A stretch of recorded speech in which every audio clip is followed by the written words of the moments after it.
Meteorologi, Klimatologi, dan Geofisika BMKG menyatakan sejumlah wilayah di Pulau Jawa berpotensi mengalami hujan dengan intensitas tinggi hingga 1 pekan ke depan.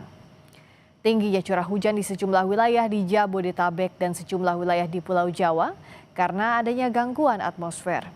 Kondisinya ini diprediksi masih akan berlangsung hingga bulan Februari mendatang.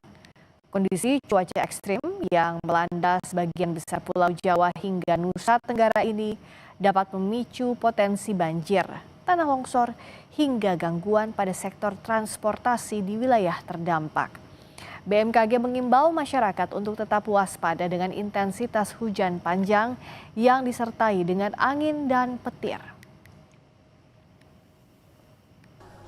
Potensi hujan yang cukup tinggi dapat kami sampaikan dalam beberapa hari ke depan, terutama untuk seminggu ini masih banyak potensi hujan dengan intensitas yang tinggi. Bahkan beberapa wilayah seperti wilayah Jawa, seperti Jakarta, kemudian Jawa Barat, lalu wilayah Banten hingga wilayah Jawa Timur, lalu Nusa Tenggara Timur itu potensi hujannya bisa sampai sangat lebat.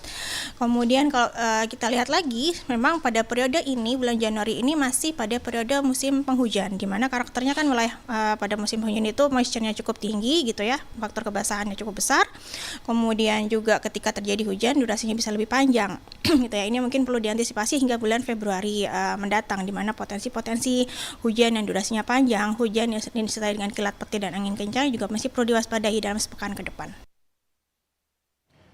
Gubernur DKI Jakarta Pramono Anung akan menerapkan work from home atau WFH bagi pegawai dan belajar dari rumah untuk pelajar jika Jakarta kembali diguyur hujan lebat. Kebijakan itu diambil pemerintah Provinsi DKI Jakarta sebagai langkah antisipasi curah hujan tinggi yang berpotensi mengganggu aktivitas warga. Pramono menduga kondisi cuaca ekstrim yang masih akan dialami wilayah Jakarta dalam beberapa waktu ke depan, dan menurutnya hujan dan banjir di Jakarta yang terjadi pada pekan lalu masuk dalam kategori libur panjang sehingga tidak diperlukan work from home. Begitupun atau meskipun begitu, Pramono tetap berharap banjir tidak kembali terjadi di Jakarta. Kebijakan WFH dan belajar dari rumah akan diterapkan jika kondisi hujan lebat berkepanjangan dan mengakibatkan banjir.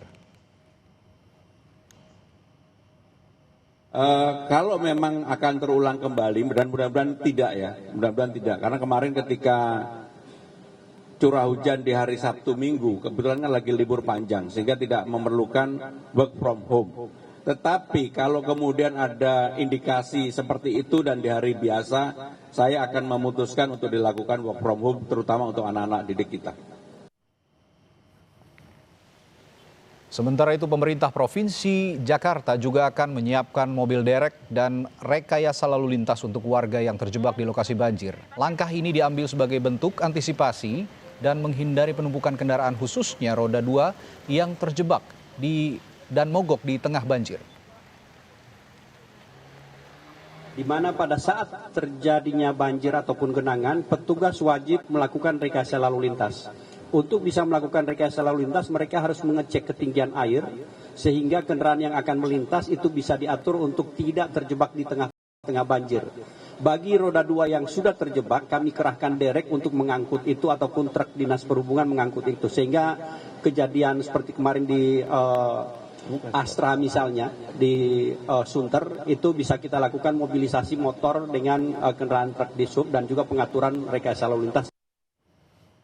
Saudara, ribuan rumah di Karawang, Jawa Barat hingga kini masih terendam banjir. Hal ini imbas curah hujan tinggi serta luapan sejumlah sungai yang melintasi permukiman warga. Berdasarkan data Badan Penanggulangan Bencana Daerah, masih ada 20 desa yang terendam banjir. Ketinggian air bervariasi, mulai dari 50 cm hingga 2 meter. Yang terparah di Desa Karangligar, Kecamatan Teluk Jambe Barat, dan Desa Sukamakmur, Kecamatan Teluk Jambe Timur. Saat ini ribuan warga yang terdampak banjir bertahan di pengungsian yang tersebar di sejumlah titik. Pemda Karawang juga membangun dapur umum yang terpusat di Dinas Sosial Kabupaten Karawang serta di desa-desa terdampak banjir.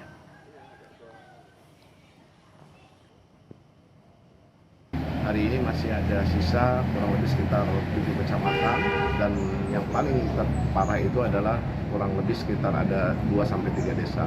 Nah, total keseluruhan yang masih terdampak ada 20 desa.